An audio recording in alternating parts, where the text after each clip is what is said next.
Hi, welcome back to PC Error Detective. Today, I'll show you exactly how to wipe a laptop with Windows 10 safely and completely. Step 1. Right-click on the Start menu and select Settings. This opens the main settings window where you can manage all system options, updates, and recovery features.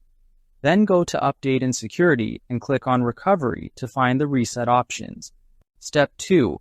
Under the Reset This PC section, click Get Started.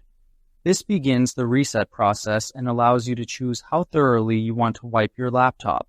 Step 3. Choose Remove Everything to fully wipe the laptop. This option deletes all your personal files, apps, and settings, giving you a fresh Windows installation. Step 4. Select either Cloud Download or Local Reinstall to reinstall Windows. Cloud Download fetches the latest version from Microsoft, while Local Reinstall uses files already on your laptop, which is faster. Step 5. Click Reset and wait for the process to finish. The laptop may reboot several times, and it's important not to turn it off during this process to avoid errors. Thank you for watching, and don't forget to subscribe to PC Error Detective for more helpful guides.